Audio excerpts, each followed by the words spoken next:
आप सभी लोगों का स्वागत है अपने YouTube channel all classes online में। तो चलिए, आज आपका नया साल है, यानी हैप्पी न्यू ईयर हो गया। ठीक है, तो आज से आपका क्या हो गया, 2024 शुरू हो गया। तो चलिए, आज आप लोग को सोचे कि एक क्लास आपको पूरा करवा देते हैं, जो कि आपका सब्जेक्ट क्या है, यानी राजनीतिक शास्त्र। ठीक है, आप लोग को ऑब्जेक्टिव क्वेश्चन इसमें पूरा कवर करा दिया गया है। इसमें जो जो इम्पोर्टेंट है वो पूरा कवर करवा दिया गया है। तो चलिए वीडियो को शुरू करते हैं। देखिए, एक नंबर आपका सवाल है। एक नंबर सवाल आपका क्या कह रहा है कि किस देश को सामाजिक विभेद के कारण विखंडन का सामना करना पड़ा। तो किसको करना पड़ा, तो यूगोस्लाविया का। ठीक है, चलिए आगे देखिए। 2 नंबर सवाल, निम्नलिखित में गलत बयान कौन सा है, यानी गलत बयान कौन सा है। लोकतंत्र सामाजिक विभेद के आधार पर देश को विखंडित करने में सहायक होता है। ठीक है, चलिए आगे देखते हैं। 3 नंबर सवाल क्या है। 3 नंबर सवाल है, निम्नलिखित में सही बयान कौन सा है। तो यानी निम्नलिखित में सही बयान कौन है, तो आपका क्या होगा, लोकतांत्रिक व्यवस्था में एक व्यक्ति की नई पहचान होती है। ठीक है, आपका यानी ग आंसर हो जाएगा। ठीक है, 4 नंबर आंसर देख लीजिए। निम्नलिखित में भारत के लिए कौन सा कथन सही है, यानी निम्नलिखित में भारत का के लिए कौन सही है। तो भारत के लिए यहाँ पे धर्मनिरपेक्षता का सिद्धांत है। यहाँ पे सभी धर्म को क्या, सभी धर्म को मानने का सिद्धांत है। ठीक है, चलिए आगे देखते हैं।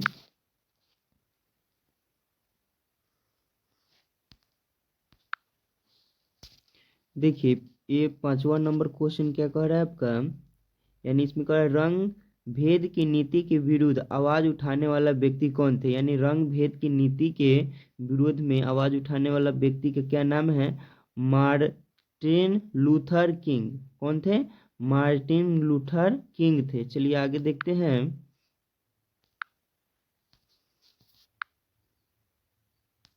अगला सवाल देख लीजिए अब। इसमें आपका दूसरा चैप्टर का है। ठीक है, तो दूसरा चैप्टर का आपका नाम है, यानी जातीय लैंगिक एवं सांप्रदायिक विभेद का लोकतांत्रिक राजनीतिक पर प्रभाव। तो ठीक है, चलिए हम देखते हैं इसमें का ऑब्जेक्टिव क्वेश्चन क्या कर रहा है। समाज में लैंगिक विभेद का अर्थ किसे स्पष्ट होता है, यानी समाज में लैंगिक विभेद का अर्थ किससे स्पष्ट होता है। तो क्या है, इसमें आपका महिलाओं को अधिकार से वंचित रखना। 2 नंबर सवाल देखिए, भारत में महिलाओं के लिए आरक्षण की व्यवस्था निम्नलिखित में किस संस्था से की गई। तो किस संस्था से महिलाओं के आरक्षण के लिए किया गया था, तो पंचायती राज की संस्था है। ठीक है, 3 नंबर सवाल देखिए, सांप्रदायिकता का सही अर्थ क्या है। तो इसका आंसर आपका हो जाएगा अपने धर्म को सभी धर्मों से श्रेष्ठ समझना। ठीक है, आपका ख आंसर हो जाएगा। आगे देख लेते हैं। आगे आपका क्या है क्वेश्चन, धर्मनिरपेक्ष राज्य के संबंध में कौन सा कथन गलत है। तो धर्मनिरपेक्ष के राज्य के संबंध में कौन सा गलत है, तो आपका हो जाएगा राज्य का कोई एक अपना धर्म होता है। ठीक है, चलिए आगे देखते हैं। स्विट्जरलैंड में महिलाओं का मताधिकार कब प्राप्त हुआ, यानी वोट डालने का अधिकार कब प्राप्त हुआ था, 1971 में। ठीक है, चलिए आगे देख लेते हैं। इसमें है आपका क्वेश्चन, ये भरने वाला है। ठीक है, इसमें कह रहा है भारत की संपूर्ण जनसंख्या में डैश प्रतिशत महिलाएं। तो इसमें क्या हो जाएगा, इसमें इसका आंसर हो जाएगा आपका, इसका आंसर आपको हो जाएगा कितना प्रतिशत बता रहा है आपका, यानी 48, है ना, 48.46 हो जाएगा। ठीक है, 2 नंबर का देख लीजिए। 1 नंबर का था, 2 नंबर का देखिए, 2011 की जनगणना के अनुसार डैश प्रतिशत महिलाएं साक्षर है, यानी कितना प्रतिशत महिलाएं जो है कि साक्षर है। तो इसका आंसर हो जाएगा 65 यानी 46% जो है महिला साक्षर है, यानी पढ़ी लिखी हुई है। ठीक है, देखिए डैश में राष्ट्रीय महिलाओं आयोग अधिनियम बना, यानी कब कब राष्ट्रीय महिला आयोग अधिनियम बना हुआ था, तो यानी 1990 में। ठीक है, 1990 में। चलिए आगे देखते हैं। देखिए आगे 4 नंबर क्या बोल रहा है, भारत में पंचायती राज की संस्थाओं में महिलाओं के लिए डैश स्थान सुरक्षित कर दिया गया। तो कितने स्थान सुरक्षित कर दिया गया, तो आपका बता दें, एक, ठीक है, 1/3, 1/3। ठीक है, 5 नंबर सवाल देखिए, गणेश शंकर विद्यार्थी को 1931 में डैश का शिकार होना पड़ा, किस चीज का उनको शिकार होना पड़ा, तो आपका बता दें, सांप्रदायिक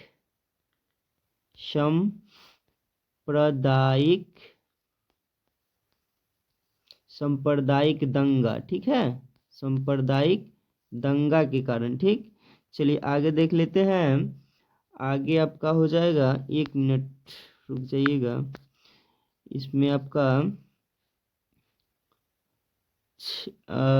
आपका हो जाएगा 6 नंबर।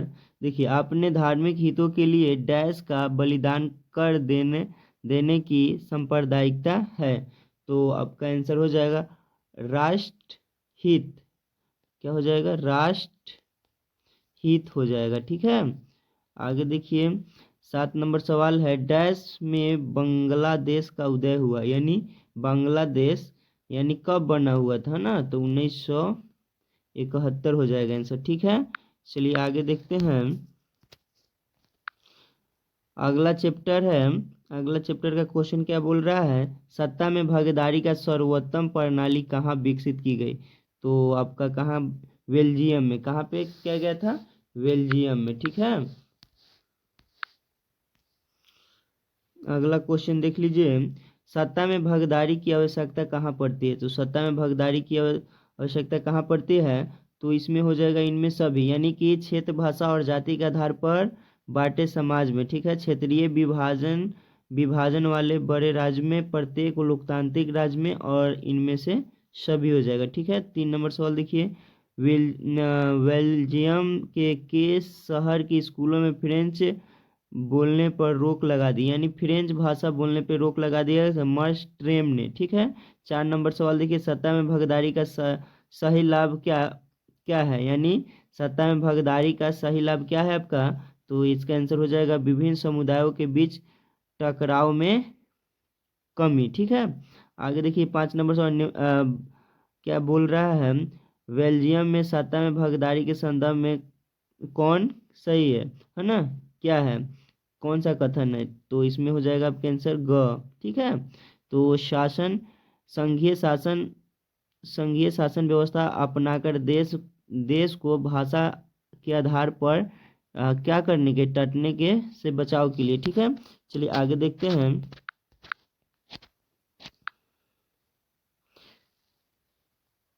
देखिए आपको यहाँ पे भरने वाला सवाल क्या बोल रहा है, ये देखिए,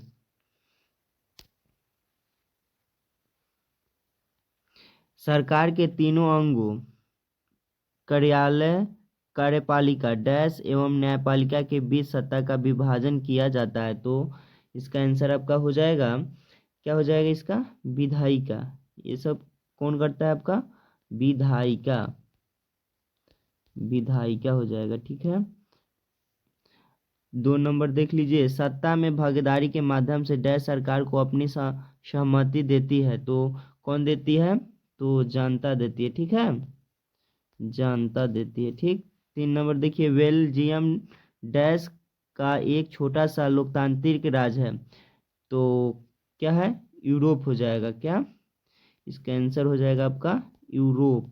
ठीक, आगे 4 नंबर सवाल देखिए, श्रीलंका में डैश भाषा बोलने का अल्पसंख्यक है, यानी अल्पसंख्यक यानी कि वहाँ पे कौन सा भाषा है ना, तो तमिल।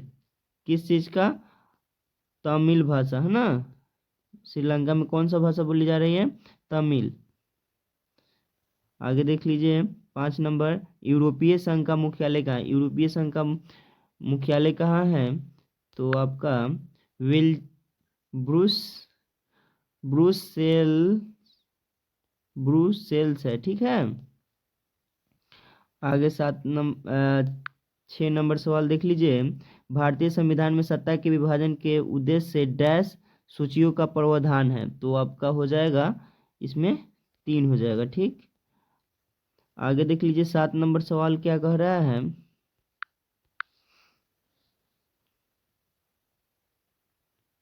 ना। 7 नंबर सवाल देखिए,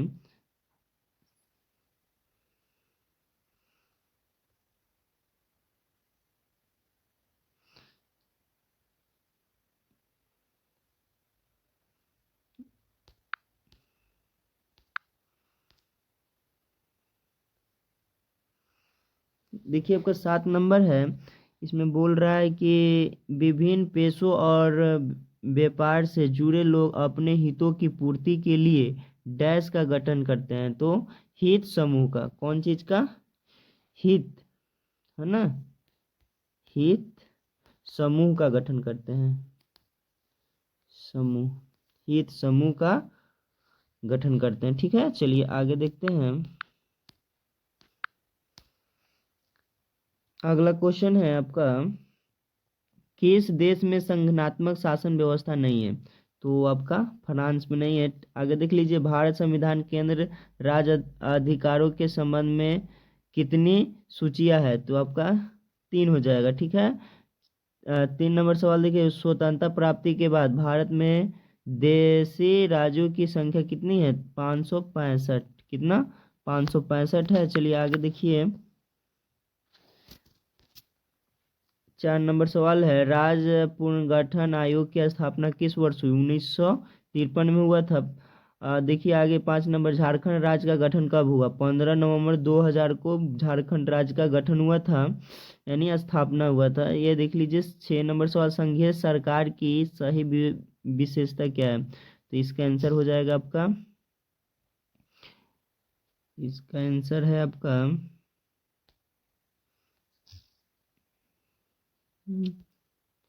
हो जाएगा, यानी घ है आंसर, ठीक है। विभिन्न स्तरों की सरकारों के बीच संविधान द्वारा सत्ता का विभाजन, ठीक है। चलिए आगे देखते हैं।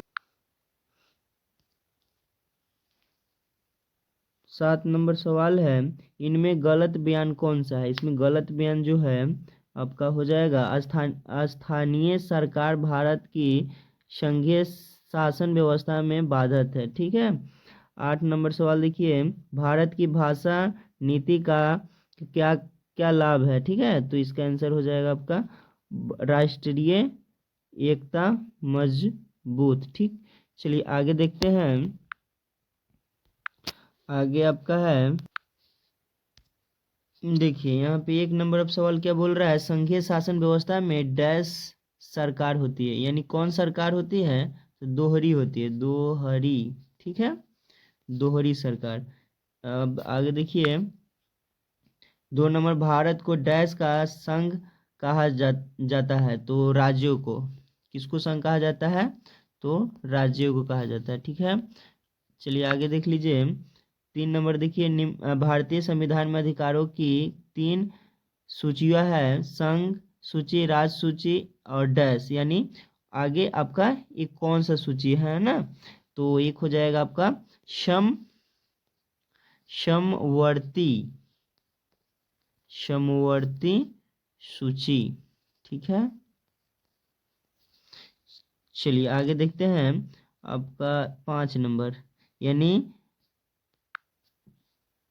कितना? 5 नंबर सवाल है, संयुक्त राज्य अमेरिका में डैश नागरिक है, जबकि भारत में डैश नागरिक का कथन पर नागरिक का प्रावधान है? तो इसका आंसर हो जाएगा आपका क्या?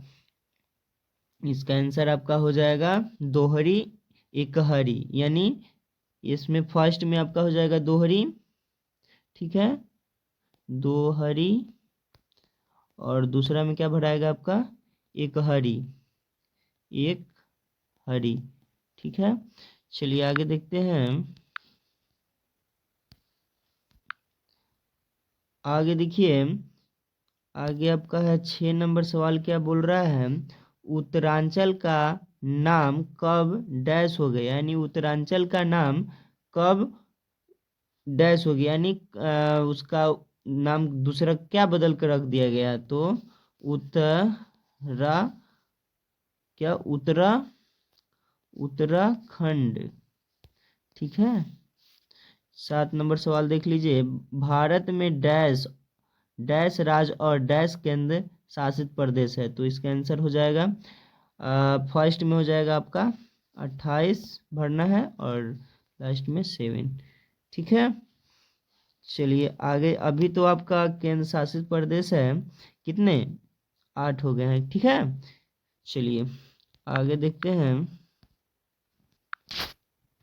देखिए आगे क्या क्वेश्चन बोल रहा है आपका, भारतीय संविधान में किया गया 73वां संशोधन संबंधित, यानी भारतीय संविधान में किया गया 73वां संशोधन संबंधित कौन सा है, इसमें 4 ऑप्शन दिया हुआ है, इसमें एक सही है, यानी कि इसमें आंसर हो जाएगा आपका पंचायती राज से। ठीक है, 2 नंबर सवाल देखिए, बिहार में पंचायती राज संस्थाएं हैं, तो इसका आंसर हो जाएगा कितना है, तो 3 है। ठीक, चलिए आगे देखते हैं।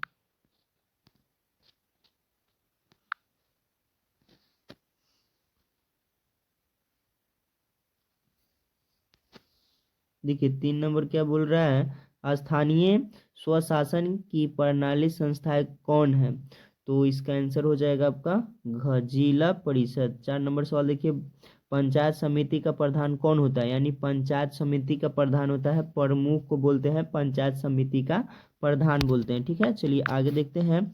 5 नंबर सवाल आप देख लीजिए, 5 नंबर सवाल में क्या कहा जा रहा है, 2006 के बिहार पंचायत राज अधिनियम के अनुसार ग्राम पंचायत की संस्थाई के लिए आबादी का शर्त क्या है, तो इसका आंसर हो जाएगा आपका कितना, 5 हो जाए, यानी ख हो जाएगा, यानी 7,000। ठीक, इसमें देखिए निम्न में पंचायत समिति का अंक कौन सा है, यानी निम्न में पंचायत समिति का अंक कौन है, तो इसका आंसर हो जाएगा आपका घ हो जाएगा। ठीक है, आगे 7 नंबर सवाल देखिए, ग्राम कचहरी का प्रधान कौन होता है, तो इसका ग्राम कचहरी का प्रधान जो है कौन होते हैं, तो इसका आंसर आपका हो जाएगा ग, यानी सरपंच हो जाएगा। ठीक है, चलिए आगे देखते हैं।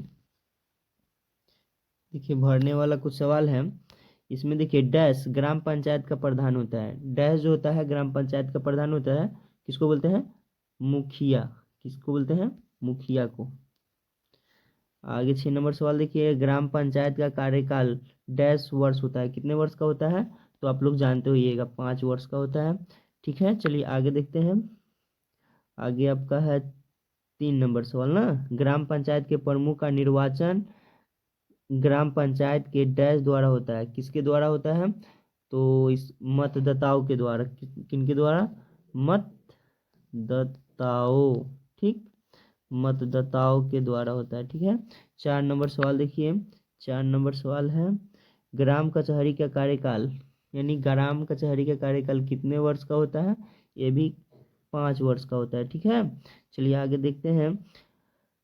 5 नंबर सवाल आप देख लीजिए, पंचायत समिति का निर्वाचन डैश वर्षों के लिए होता है, तो इसका आंसर हो जाएगा ये भी 5 वर्ष हो जाएगा। ठीक है, 6 नंबर सवाल देख लीजिए,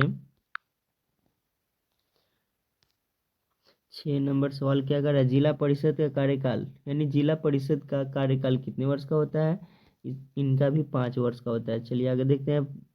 पंचायती राज संस्थाओं को नया स्वरूप देने के लिए संविधान का डैश संशोधन अधिनियम पारित हुआ, तो इसका आंसर आपका हो जाएगा तो 73वां, कितना हो जाएगा, 73वां। ठीक है, इस तरह से आपको बता दें लगभग आपका 5 चैप्टर कंप्लीट हो चुका है, और आपको बता दें जो बचा हुआ जो ऑब्जेक्टिव क्वेश्चन है वो अगले वीडियो में आपको करवा दिया जाएगा। ठीक है, तो चलिए फिर मिलते हैं अगले वीडियो के साथ, अगले टॉपिक के साथ।